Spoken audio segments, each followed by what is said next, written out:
Ok, cela ne veut pas dire je croise les bras, je ne fais plus rien. Il y a autre chose. Parce qu'il y a non seulement la fatigue émotionnelle, mais il y a la fatigue physique, mais il y a aussi la fatigue émotionnelle. Utilise ces jours pour recharger tes émotions. Amen. Ouf. Durant la Révolution française, ils ont essayé d'abolir tous les anciennes lois de la France. Une de ces lois déclarait que dimanche était un jour de repos. Les révolutionnaires ont déclaré que tous les jours étaient maintenant ouvrables. Parce qu'ils voulaient juste faire le contraire de ce que Dieu avait dit. Quelques mois seulement après, ils ont dû retirer cette loi et rétablir un jour de repos par semaine.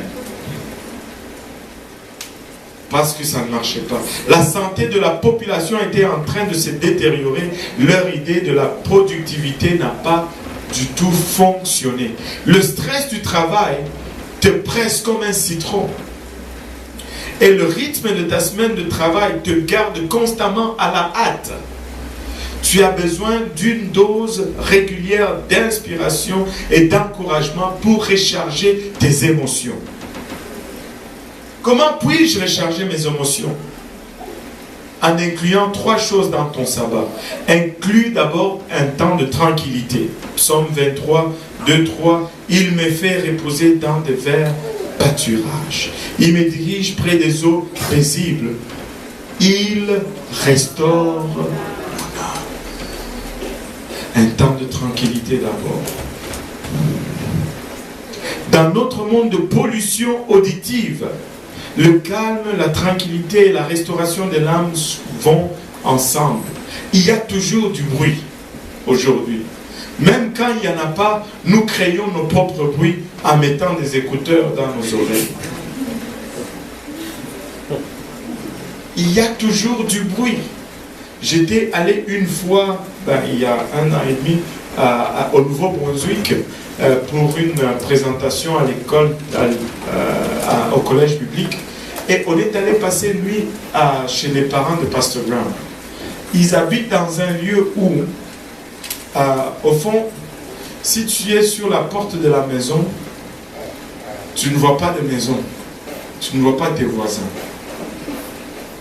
Et si tu regardes du côté de la gauche, le seul voisin que tu vois, au fond, ça te prend quasiment un hélicoptère pour te rendre chez lui. Parce qu'il faut que tu passes à travers le chemin. C'est pas seulement il y a la vallée et la colline là, et de l'autre côté, tu vois le toit de sa maison. C'est calme. La nuit, quand on a éteint la lumière et qu'on a dormi, je vous dis, tu mets ta main devant ta face, tu ne la vois pas. Et c'était tellement silencieux que c'était pesant. Tu pouvais prendre la noirceur comme ça et la prendre, wow. Et tu sors dehors, plein d'étoiles, que tu n'as jamais pensé que ça existait. Et je te dis, tu dors, c'est comme si on t'a frappé. Look, parce qu'il n'y a pas de bruit. Il n'y a pas de bruit. C'est tellement reposant. Tu te réveilles comme ça, tu te sens, wow, c'est quoi ça? Où il y a tout le temps du bruit. Ils dorment la nuit, les oiseaux.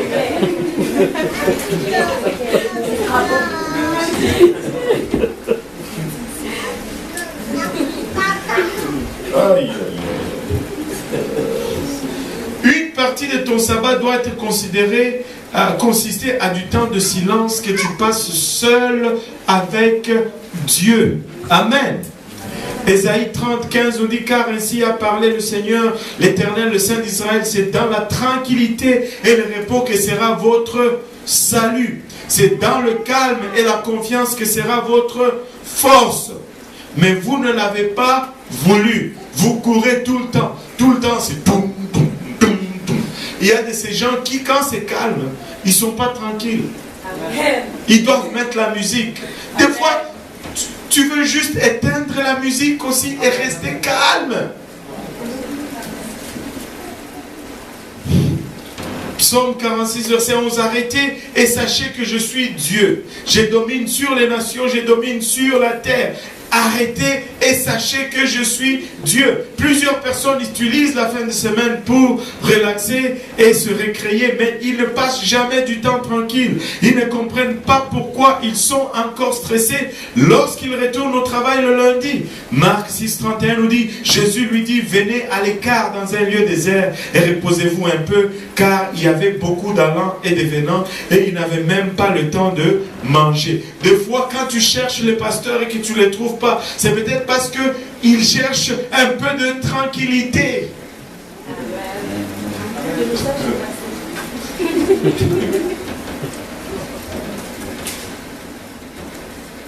Si tu ne te retires pas, tu vas être retiré.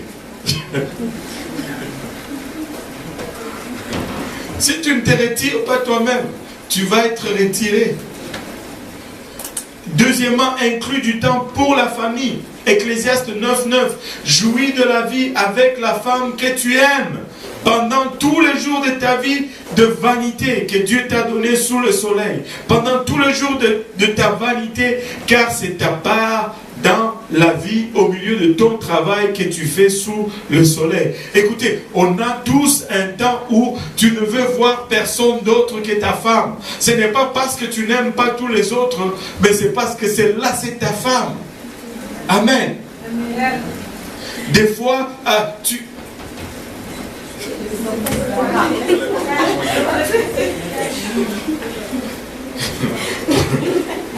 Proverbe 17,32 nous dit, un cœur joyeux est un bon remède, mais un esprit abattu dessèche les eaux. Regardez, Proverbe 14,30 nous dit, un cœur calme est la vie du corps, mais l'envie est la carie des eaux. Wow. Tu veux vivre longtemps, alors relax. Regarde ton voisin, dis-lui, relax. Relax et jouis de ta famille, ce n'est pas du temps perdu. Dieu dit que c'est un temps important.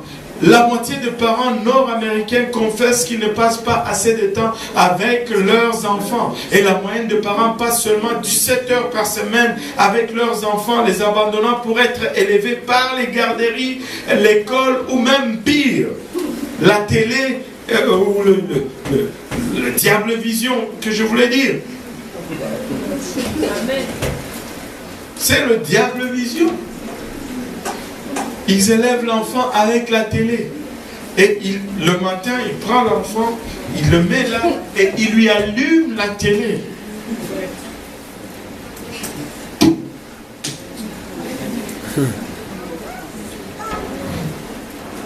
Tu fais un enfant et tu l'abandonnes entre les mains de quelqu'un d'autre qui n'a même pas la même culture avec toi.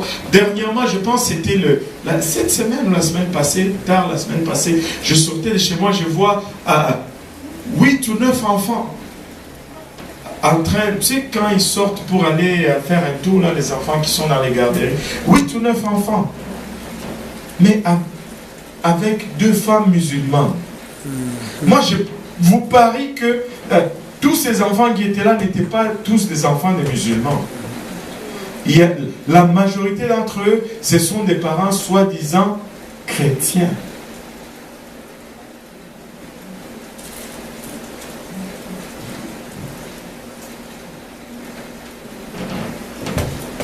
Aide-nous, Seigneur. Je veux un enfant, je veux un enfant, je veux un enfant. Dieu te donne un enfant et tu vas le donner à quelqu'un d'autre pour le garder. Dieu s'est dit, mais qu'est-ce qui se passe? Ça ne va pas.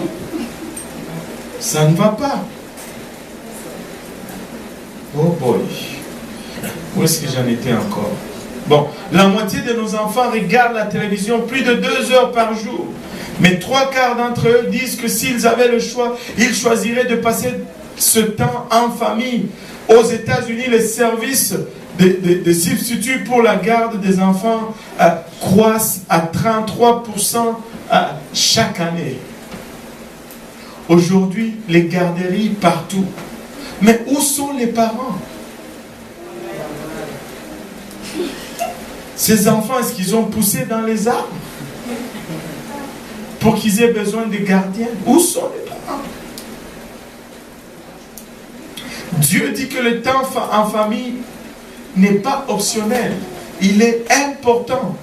Les conséquences de ces genres de négligence sont bien documentées. Augmentation d'abus de drogue et d'alcool, les crimes, la promiscuité sexuelle, la dépression et les suicides parmi les jeunes sont directement reliés aux conditions familiales. Un jour de sabbat pour l'adoration familiale est une protection sûre contre la plupart de ces problèmes.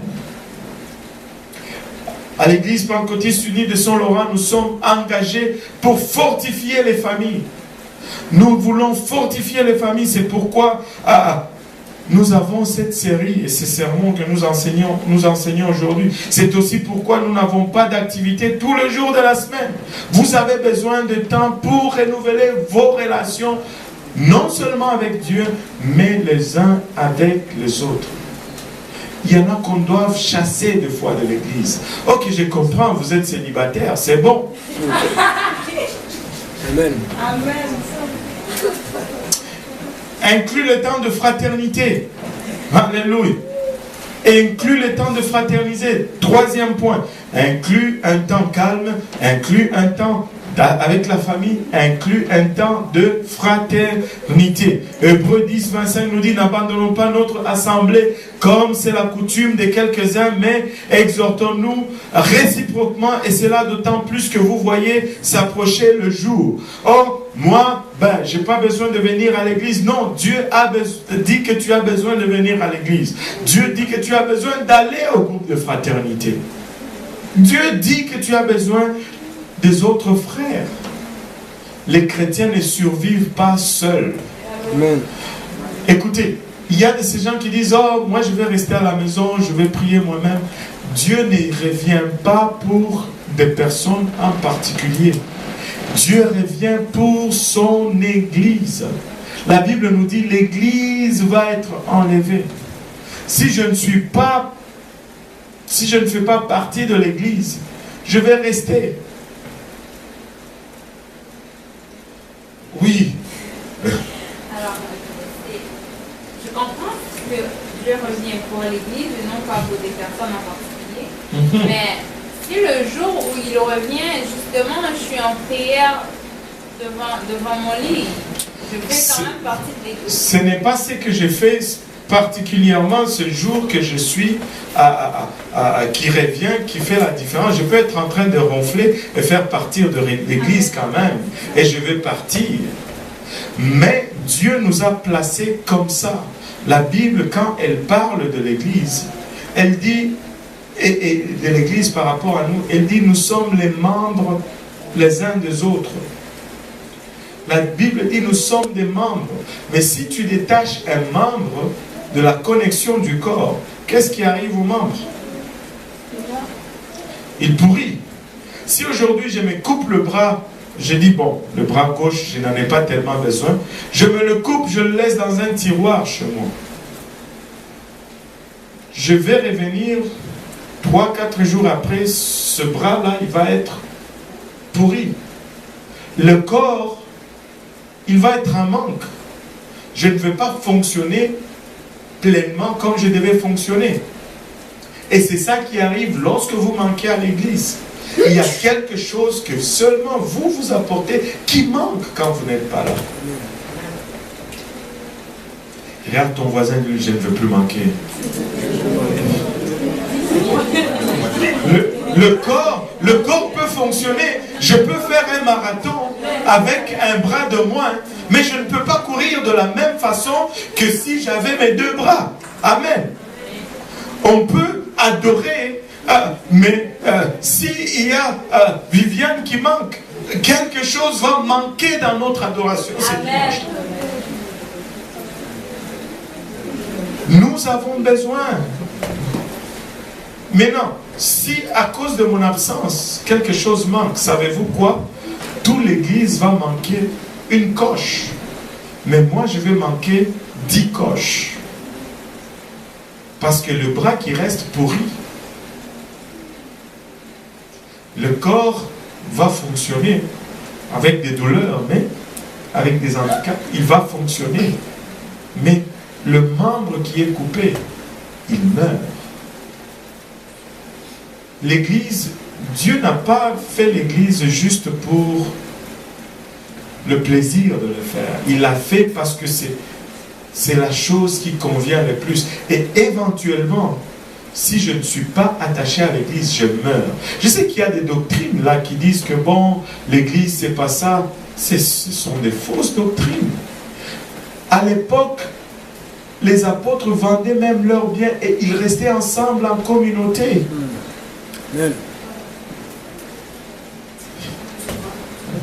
Ils disent, oh, c'était pas comme ça dans l'ancien temps. C'était pire que ça à l'ancien temps. Parce qu'ils n'avaient pas encore de voitures, ils n'avaient pas encore d'internet. Ils vendaient leurs biens, ils vivaient ensemble.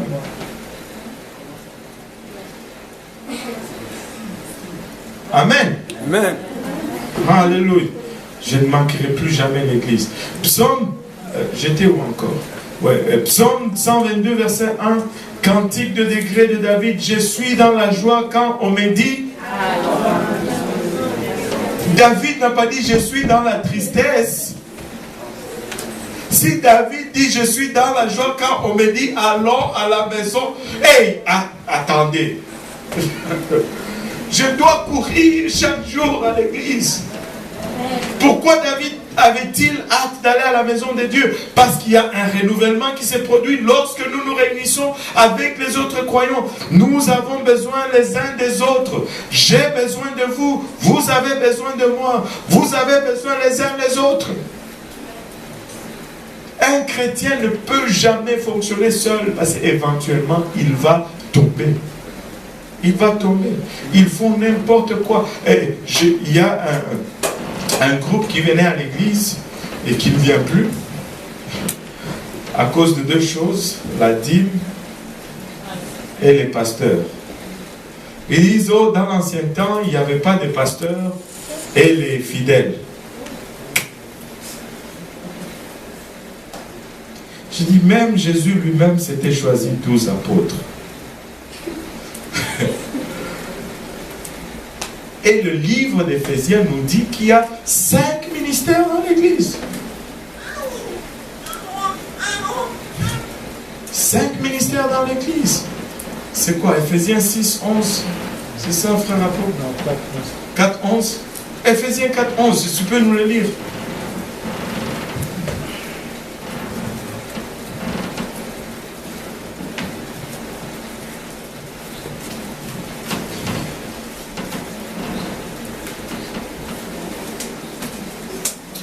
Il a donné les uns comme apôtres, des uns pour apôtres, les autres comme prophètes, les autres pour prophètes, les autres comme évangélistes, les autres comme évangélistes, les autres comme pasteurs et docteurs, et les autres comme pasteurs et docteurs, pour le perfectionnement des saints, pour le perfectionnement des saints, en vue de l'œuvre du ministère et de l'édification du corps du Christ. Voilà, et de l'édification du corps du Christ. Qu'est-ce qu'on va faire de ça? Je ne sais pas. Dans le Nouveau Testament, les chrétiens faisaient beaucoup de choses ensemble. Ces mots apparaissent 31 fois dans le livre des Actes, avec des expressions comme d'un commun accord. Les relations qu'ils ont forgées les ont aidés à se soutenir mutuellement, même à travers les persécutions. Oui, sœur Jeannette. Il y a des prophètes à l'église. Ben oui, il y a des prophètes dans l'église. Pardon? Je n'ai pas compris. Je dis comment un prophète peut fonctionner à l'église? Ah, mais il prophétise. Il prophétise, on en a parlé l'autre jour. Un prophète, qu'est-ce qui dit que je suis un prophète? C'est quand tu prophétises et que les choses arrivent. C'est tout. On te lapide. C'est pourquoi beaucoup ne se risquent pas. Un prophète, c'est pas parce qu'il vient avec une carte de visite. Oh, prophète, blablabla. Prophète, blablabla, avec une carte de visite. C'est pas la carte de visite qui fait le prophète. Prophétise. C'est vraiment... Tu prophétises et on reconnaît ton ministère. Alléluia. Maintenant, troisième point, dans le sabbat, utiliser ce jour pour refocaliser mon esprit. La portion la plus importante concernant l'observation du sabbat est l'adoration, l'acte de se déconnecter du monde temporairement afin de se connecter à Dieu. Je ne sais pas pour vous, mais moi je vous dis que j'ai hâte à dimanche.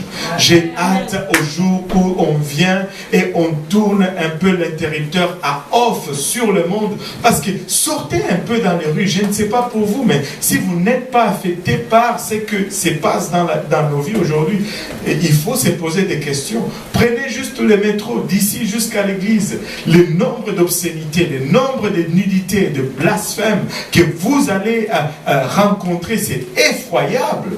C'est effroyable. Le nombre de négativités. Ouvrez la radio. Oh, c'est le train qui a explosé à Lac Mégantic. C'est l'autre qui a tué l'autre à terre. C'est l'autre. C'est toutes des choses négatives qui nous fatiguent et qui usent notre esprit. Et quand on arrive le dimanche et qu'on voit d'abord, celui qui ouvre, il dit, battons nos mains pour le Seigneur, ça change déjà, ça commence à changer il dit, le Seigneur est ressuscité, oh, tes péchés sont pardonnés, oh, venez à Dieu, vous tous qui êtes fatigués et chargés. Ça nous change, ça nous refocalise. Nous oublions un peu toutes nos factures, nos tracas et nos soucis, et nous voyons Dieu pour un moment.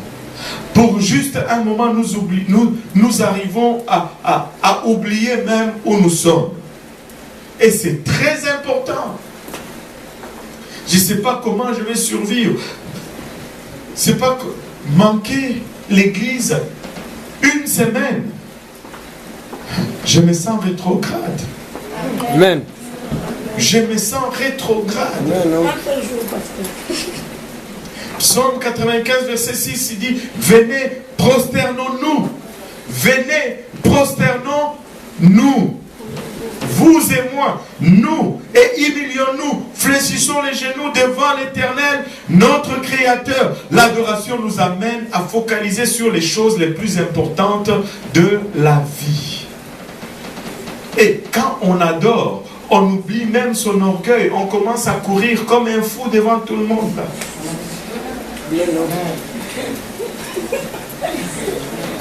Essayez de le faire dans la rue. Il y a quelque chose qui manque. La tragédie est que plusieurs personnes en ce jour de pause, ils posent le jour au fond. En ce jour de pause, et ils posent le jour. Ils utilisent le sabbat pour prendre soin de leurs besoins physiques et émotionnels, mais ils ignorent leurs besoins les plus importants. Leur esprit est vide et est dans un besoin désespéré d'être rempli par la présence de Dieu. Marc 8, 36 à 37, et que sert-il à un homme de gagner tout le monde s'il perd son âme? Que donnerait un homme en échange pour son âme? Dieu veut que tu t'arrêtes chaque 7e jour et que tu te poses la question, à quoi suis-je en train de donner ma vie? Où sont mes priorités? L'adoration est la première chose que tu as besoin de faire de ton jour de repos. C'est de loin la chose la plus importante. Et je ne parle pas de louange, je parle d'adoration. Et il y a une différence. Les louanges, c'est pour ce que Dieu a fait pour nous. Mais l'adoration, c'est tout simplement pour ce que Dieu est. Quand il fait des choses, nous l'adorons. Plutôt, nous le louons. Mais même lorsqu'il ne fait rien, nous l'adorons quand même. À cause de tout simplement ce qu'il est. Parents, vous devez exemplifier ceci à vos enfants, même lorsque vous êtes en vacances. Vous ne pouvez pas enseigner les valeurs à vos enfants. Vous devez les exemplifier. Tu peux enseigner comme tu veux, si tu ne pratiques pas, les enfants ne vont jamais le faire.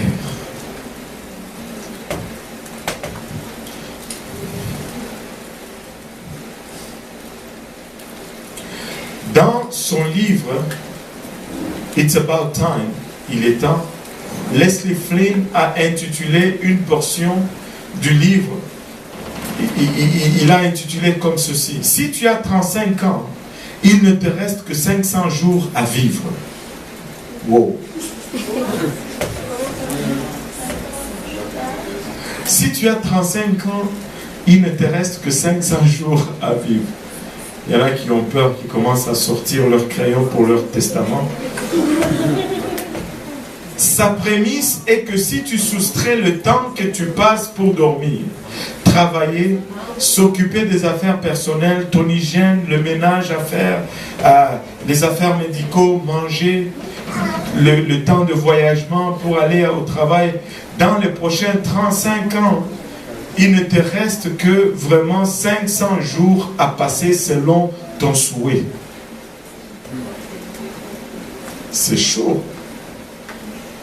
Un an, c'est 365 jours. Donc c'est juste un an et quelques. Et les autres 33 ans et quelques, tu les passes à courir ou à dormir.